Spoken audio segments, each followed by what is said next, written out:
विघ्न हरो मंगलकारी श्री गणपति विनायक, चतुर्थी के दिन पूजे सब दुख करे परायण। ओम गंग गणपतये नमः। भगवान श्री गणेश की कृपा सदैव आप और आपके समस्त परिवार पर बनी रहे। मार्गशीर्ष मास की कृष्ण पक्ष की संकष्टी चतुर्थी को गणाधीश चतुर्थी के नाम से जाना जाता है।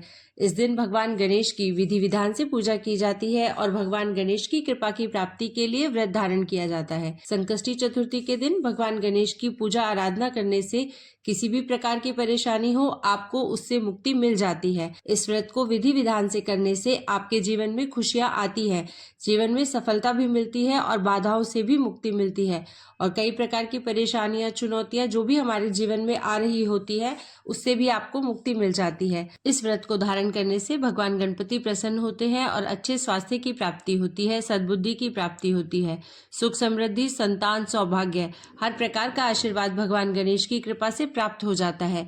यह व्रत पति और संतान की लंबी आयु के लिए भी किया जाता है, इसलिए प्रत्येक गृहस्थ आश्रम को प्रथम पूज्य गणपति की आराधना संकष्टी चतुर्थी पर जरूर करनी चाहिए। अगर आप व्रत कर रहे हैं तो बहुत अच्छी बात है। मान लीजिए अगर आप व्रत नहीं भी कर पाए तो भी संकष्टी चतुर्थी पर आप विधि विधान से भगवान गणपति की, विघ्न विनाशक गणपति की पूजा अवश्य करें।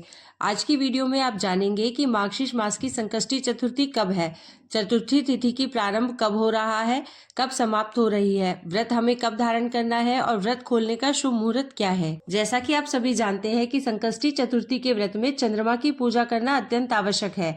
तो चंद्रमा की पूजा का, चंद्रोदय का शुभ मुहूर्त क्या है, संपूर्ण जानकारी संकष्टी चतुर्थी व्रत के संबंध में आपको इसी वीडियो में मिलेगी। तो वीडियो को पूरा जरूर देखिए और अगर वीडियो अच्छी लगे तो वीडियो को लाइक करके चैनल को सब्सक्राइब जरूर कीजिए और कमेंट बॉक्स में जय श्री गणेश लिखकर अपनी हाजिरी जरूर लगाएं। तो सबसे पहले जानते हैं कि संकष्टी चतुर्थी की तिथि कब प्रारंभ हो रही है, कब समाप्त हो रही है और व्रत हमें कब धारण करना है। देखिए, चतुर्थी तिथि प्रारंभ हो जाएगी 18 नवंबर को शाम को 6:55 पर और इसकी समाप्ति होगी 19 नवंबर शाम 5:28 पर। देखिए, चतुर्थी का व्रत जब हम धारण करते हैं, मतलब संकष्टी चतुर्थी का व्रत जो धारण किया जाता है, तो इसमें चंद्रमा का बहुत महत्व होता है। तो जब हमें चतुर्थी का चंद्रमा प्राप्त होता है उसी दिन हम व्रत करते हैं। तो इसके अनुसार 18 नवंबर 2024 को सोमवार के दिन संकष्टी चतुर्थी का व्रत धारण किया जाएगा। क्योंकि 19 नवंबर को चतुर्थी का चंद्रमा हमें प्राप्त नहीं हो रहा है, इसलिए 18 नवंबर को ही व्रत किया जाएगा। 18 नवंबर को सूर्योदय काल का समय है सुबह 6:46 पर और सूर्यास्त का समय है शाम को 5:20 पर। इस दिन ब्रह्म मुहूर्त का समय आपको प्राप्त हो रहा है सुबह 5:11 से 5:59 तक। इस समय में आप स्नान कर सकते हैं, पूजा इत्यादि कर सकते हैं और अपने व्रत का संकल्प ले सकते हैं। 18 नवंबर को अभिजीत मुहूर्त आपको प्राप्त हो रहा है सुबह 11:50 से दोपहर 12:35 तक।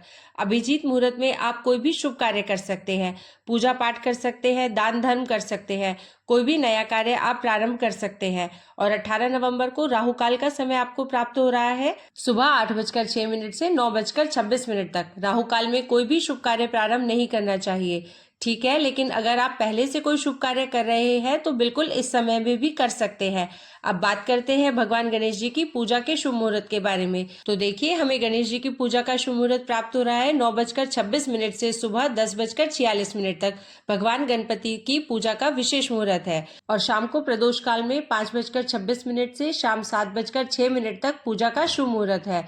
तो प्रदोष काल में पूजा अत्यंत आवश्यक है, इस शुभ मुहूर्त का आप ध्यान रखिए। इसी शुभ मुहूर्त में विशेष रूप से भगवान गणपति की आराधना की जाती है, पूजा की जाती है और आरती की जाती है। इसके साथ ही कथा इत्यादि भी आप चाहें तो सुबह सुन सकते हैं या फिर आप शाम को भी सुन सकते हैं। देखिए, संकष्टी चतुर्थी के व्रत में चंद्रमा का बहुत महत्व होता है क्योंकि चंद्रोदय के बाद ही व्रत खोला जाता है। तो चंद्रमा के उदय होने का शुभ मुहूर्त आपको प्राप्त हो रहा है शाम को 7:34 पर। संकष्टी चतुर्थी के दिन आपको प्रातःकाल जल्दी उठना चाहिए, उठकर नित्य कर्मों से निवृत्त हो जाइए, स्नान कर लीजिए, साफ स्वच्छ वस्त्र धारण कर लीजिए, फिर भगवान सूर्यदेव को जल दीजिए और अपने घर के मंदिर में विधि विधान से भगवान गणपति की आराधना कीजिए। सबसे पहले भगवान गणपति का पंचामृत से अभिषेक कीजिए, फिर पीले वस्त्र अर्पित कीजिए। इसके बाद उनके सामने शुद्ध घी का दीपक जलाकर अपने व्रत की पूजा का संकल्प ले लीजिए और फिर धूप, दीप, अक्षत, पुष्प इत्यादि सभी चीजें अर्पित करके विधि विधान से श्रद्धा भाव से भगवान गणपति की पूजा आराधना करके मंत्रों का जाप कीजिए। आप ओम गंग गणपतये नमः या ओम विघ्नेश्वराय नमः मंत्र का जाप कर सकते हैं। भगवान गणपति को भोग में आप लगा सकते हैं मोदक का भोग, या फिर आप चाहें तो फलों का भोग लगा सकते हैं। मोतीचूर के लड्डू का भी भोग लगाया जा सकता है। सबसे आवश्यक होता है दूर्वा अर्पित करना। भगवान गणपति को जब दूर्वा अर्पित की जाती है तो भगवान गणपति इतने प्रसन्न होते हैं कि मनोवांछित कामनाओं की पूर्ति कर देते हैं। इसलिए दूर्वा अवश्य अर्पित कीजिए। व्रत करते हैं तो भी कर सकते हैं और व्रत नहीं करते हैं तो भी कर सकते हैं। और पूजा करने के बाद व्रत की कथा सुननी चाहिए। तो संकष्टी चतुर्थी व्रत की कथा की वीडियो आपको कल सुबह मिल जाएगी। और हाँ दोस्तों, इस चैनल पर प्रतिदिन मार्गशीर्ष मास की कथा सुनाई जा रही है और भगवत गीता का पाठ भी सुनाया जा रहा है। तो आप सबसे अनुरोध है कि आप उसे जरूर देखिए। उम्मीद करती हूँ कि यह वीडियो आपके लिए उपयोगी होगी। अगर वीडियो अच्छी लगी हो तो वीडियो को लाइक कीजिए, शेयर कीजिए और चैनल पर अगर आप पहली बार आए हैं तो सब्सक्राइब करके बेल आइकन को जरूर प्रेस कर दीजिए।